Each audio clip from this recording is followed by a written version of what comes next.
Most of the clues for the video today is from a TED Talk by Genevieve von Petzinger called Why Are These Symbols Found in 32 Caves All Across Europe? There's something about caves. A shadowy opening in a limestone cliff that draws you in. The caves. As a child, I yearned for the mines, but something always got in the way. Go on! Get out of here! Minds or the caves, it's the subconscious mind. It's everything that is behind the scenes of everything that exists in reality. And yes, I keep trying to get back to that, but I kept having interruptions, like I have to have a place to sleep, or I have to eat food, and so I have to do these things. It just kept getting in the way. I decided that's where I'm going. But the call of the mines was too strong.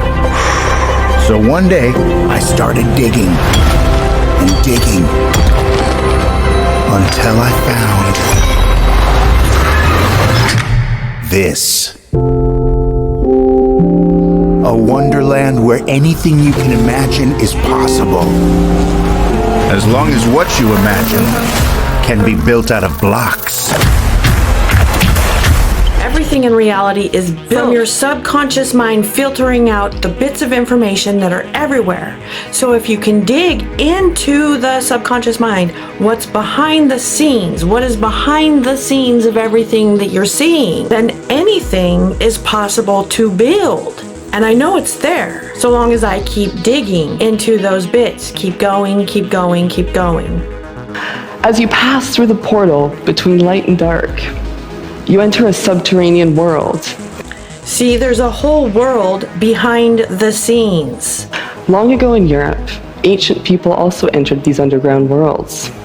As witness to their passage, they left behind mysterious engravings and paintings, like this panel of humans, triangles, and zigzags from Ojo Guarenia in Spain. You now walk the same path as these early artists. I'm showing you right now how to dig. Artists use symbols to represent bits of information and communicate a bigger picture. It connects people to each other. It connects ideas within people. It causes people to evolve consciously. It awakens consciousness in that which is not conscious, bringing it into reality. All physical reality has some level of consciousness relative to its physical existence. Otherwise, it doesn't exist. When I'm in a cave, I often find myself wondering, what drove these people to go so deep, to brave dangerous and narrow passageways to leave their mark? The answer to that question I'm going to say right now is pain and suffering. It's when discomfort, a desire to grow, a desire to know thyself. Being comfortable can be dangerous because when you're comfortable, you can stop growing or stop having a desire for change or having a desire to grow. When nothing works out the way that you want it to, when all of your relationships fail, when all of your jobs fail, when you're prevented from finishing your degrees, when you lose all your money, when you lose your family, when you lose your kids, when you have health problems, you have to find a deeper meaning in it all to heal. Or you can choose to find comfort and avoid it all. And I choose to heal. Because I've been through that, I'm willing to take risks and experience pain and discomfort to make art, which gives meaning to these bits of information. And by giving meaning to these bits of information, it makes connections, which makes reality, which makes things grow, which paints a whole new picture, a whole new reality. And it causes things to happen. It causes things that once did not exist to exist. There's a famous psychologist named Hans Eysenck, who was the most highly cited psychologist in the world for a long time, and for all I know still may be. He wrote a great book called Genius, which is a real study of creativity. It's the real thing. And so people just hate it because it's not full of, platitudes that will make you feel good.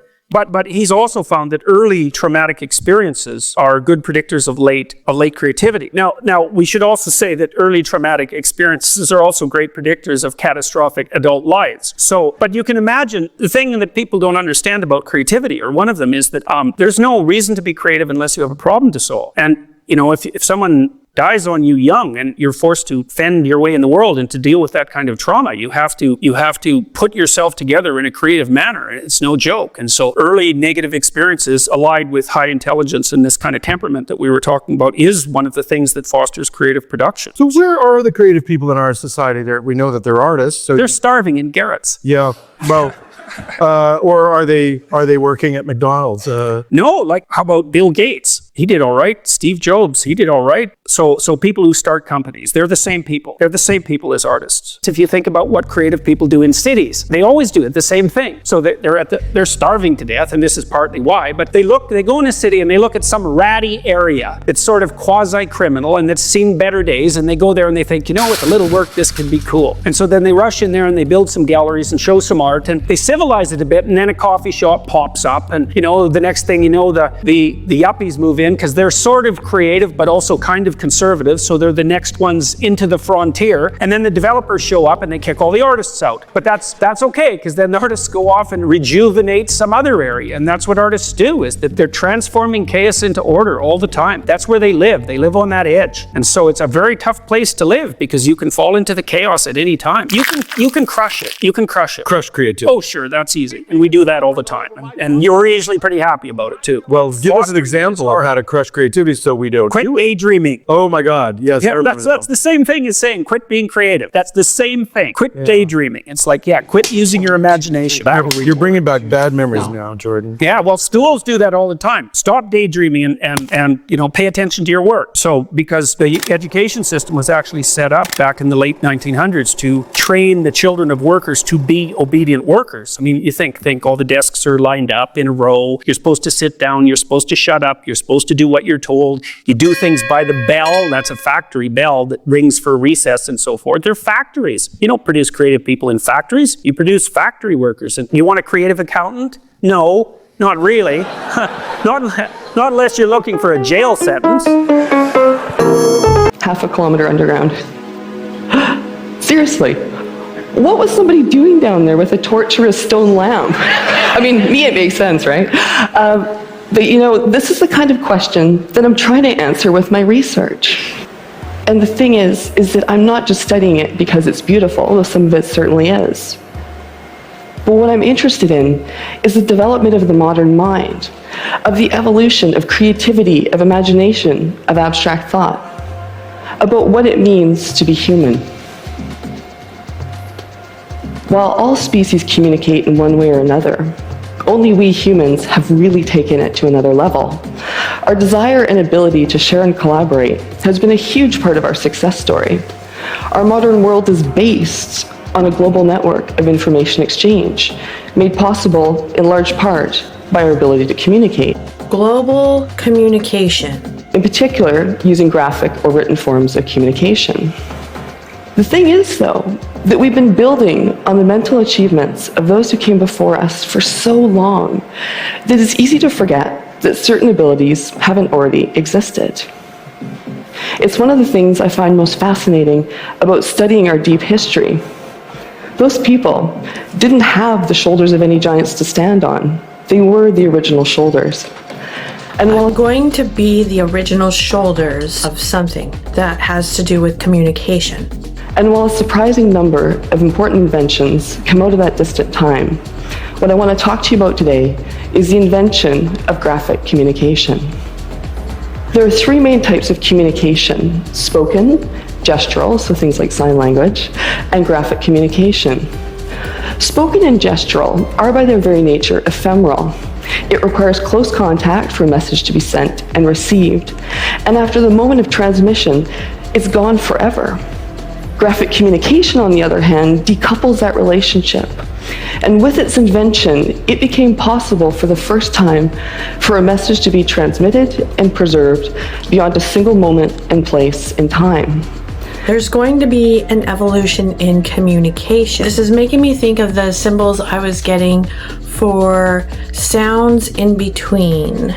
Like the different ways that birds communicate, how they make the different types of sounds with each other. And then also, I know bats do that, as well as I watched a video where Billy Corgan talked about the sound that the whistle that his guitar made between when he stopped.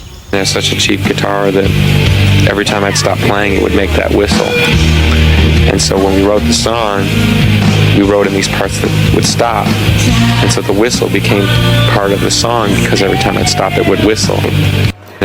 Europe is one of the first places that we start to see graphic marks regularly appearing in caves, rock shelters, and even a few surviving open-air sites. But this is not the Europe we know today. This was a world dominated by towering ice sheets 3 to 4 kilometers high, with sweeping grass plains and frozen tundra. This was the Ice Age. I saw the Ice Age in another preview. So the people in this preview are communicating. They're making the graphics, whatever the graphics represent, for this communication. The Ice Age. Over the last century, more than 350 Ice Age rock art sites have been found across the continent, decorated with animals, abstract shapes, and even the occasional human, like these engraved figures from Grotta della Dura in Sicily. They provide us with a rare glimpse into the creative world and imagination of these early artists. Since their discovery, it's been the animals that have received the majority of the study, like this black horse from Cuyavera in Spain, or this unusual purple bison from La Pasiaga. But for me, it was the abstract shapes, what we call geometric signs, that drew me to study the art. The funny thing is that at most sites, the geometric signs far outnumber the animal and human images. But when I started on this back in 2007, there wasn't even a definitive list of how many different shapes there was, nor was there a strong sense of whether the same ones appeared across space or time. Before I could even get started on my questions, my first step was to compile a database of all known geometric signs from all of the rock art sites. The problem was that while they were well documented at some sites, usually the ones with the very nice animals, there was also a large number of them where it was very vague. There wasn't a lot of description or detail. Some of them hadn't been visited in half a century or more. These were the ones that I targeted for my fieldwork. Over the course of 2 years, my faithful husband Dylan and I each spent over 300 hours underground, hiking, crawling, and wriggling around 52 sites in France, Spain, Portugal, and Sicily. And it was totally worth it. We found new, undocumented geometric signs at 75% of the sites we visited. This is the level of accuracy I knew I was going to need if I wanted to start answering those larger questions. So let's get to those answers. Barring a handful of outliers, there are only 32 geometric signs. Only 32 signs across a 30,000-year time span and the entire continent of Europe. That is a very small number. Now, if these were random doodles or decorations, we would expect to see a lot more variation. But instead what we find are the same signs repeating across both space and time. I think I get it. That is why I was shown the video of me inventing the internet. I was like, the internet's already invented. What on earth could I invent this is representing? Share information. What if you wanted to build a communication line between Berkeley and Yale? This is the internet. How big is the market? Let me see. 1, 2, 3, 4, about 5 billion people. The possibilities if people were better connected. Rob. Work from home instead of having to go to the office. Rob. They could buy goods on their computer instead of having to drive all the way to the store. Do you think you're any less talented than that guy from Apple? Just sit down, think of a brilliant idea, and write out a business plan.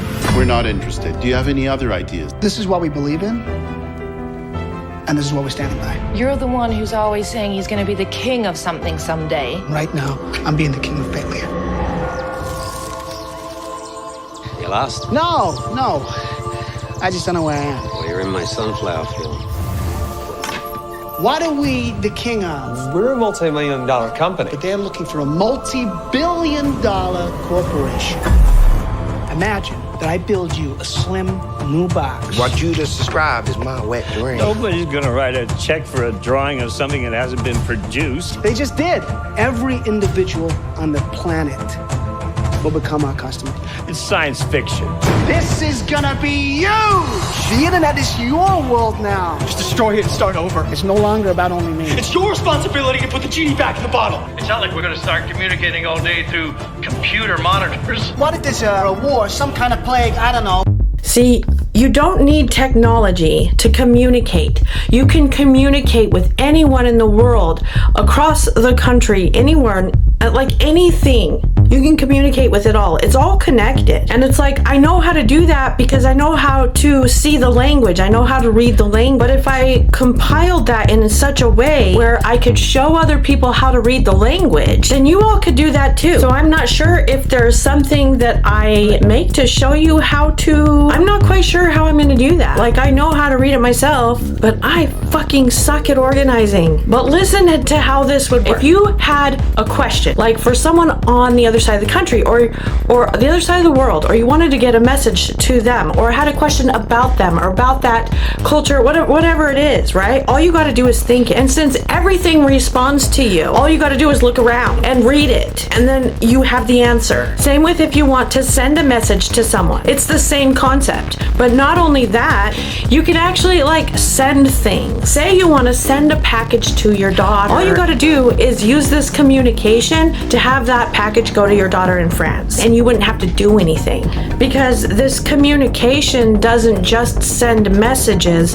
But to be able to do this around the world, you got to have people connecting. Like, you got to have people who read your language. If you're speaking a language and no one can hear the language, who are you speaking to?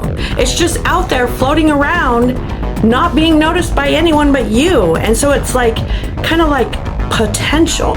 If you can play an instrument but nobody can hear the sound, it's not anything. But if I show people how to hear the sound and how to play the instrument, it can be something.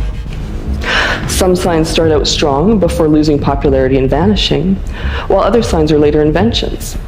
But 65% of those signs stayed in use during that entire time period. Things like lines, rectangles, triangles, ovals, and with some being limited to a single territory, like we see here with these divided rectangles that are only found in northern Spain, and which some researchers have speculated could be some sort of family or clan signs. Some of those signs and meanings, they're fluid, they change, they evolve. Some will die out, some will be born, some will be more, they'll be more restricted in certain areas, like it'll mean this over in that area, but not really in the other side of the world because of the different cultures. But also, a lot more will be shared with different people from different cultures. And now that I think about it, it seems like we would be able to travel this way as well. There can be no doubt that these signs were meaningful to their creators, like these 25,000-year-old bas-relief sculptures from Roc de Vezac in France. We might not know what they meant, but the people of that time certainly did. The repetition of the same signs for so long and at so many sites tells us that the artists were making intentional choices. If we're talking about geometric shapes with specific, culturally recognized, agreed upon meanings, then we could very well be looking at one of the oldest systems of graphic communication in the world. The system that I'm talking about is the oldest communication system in the world. It's been around since anything has existed. With each coming into existence from an earlier proto-system made up of counting marks and pictographic representations, where the meaning and the image were the same. So, a picture of a bird would really have represented that animal.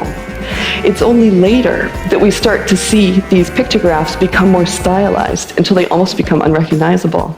And that we also start to see more symbols being invented to represent all those other missing words in the language, things like pronouns, adverbs, adjectives.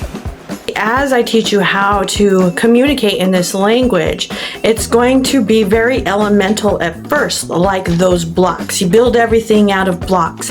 And as the language progresses, as the communication progresses, it becomes more beautiful, stylized, more than just blocks. So knowing all this, it seems highly unlikely that the geometric signs from Ice Age Europe were truly abstract written characters. Instead, what's much more likely is that these early artists were also making counting marks, maybe like this row of lines from Reparo di Domenica in Sicily, as well as creating stylized representations of things from the world around them. Could some of the signs be weaponry or housing? Or what about celestial objects, like star constellations? Or maybe even rivers, mountains, trees, landscape features. Possibly like this black penniform, surrounded by strange bell-shaped signs from the site of El Castillo in Spain. The term penniform means feather-shaped in Latin, but could this actually be a depiction of a plant or a tree? The counting mark, the ticks, the chirp, the beat. The beat is a symbol for something. When someone first came up with the idea of making a graphic mark, and forever changed the nature of how we communicate. So I'm going to come up with an idea that will make a mark and forever change how we communicate. Welcome to the overworld. Anything you can dream about here, you can make. Now let's have some fun. This place makes no sense. Don't I know it? There are dark forces who want to destroy this world. If we want to stop them, we're going to need to create something amazing. Let's go to the stash. This is our decision. Nothing we can do. We've got the vision. Now let's have some fun.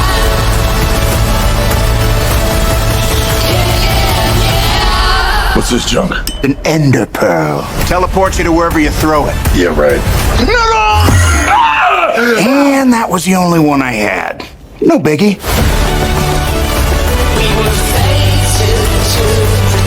Oh yeah, there's one more thing you need to know. Great. Now it's dark. That feel quick to anyone else?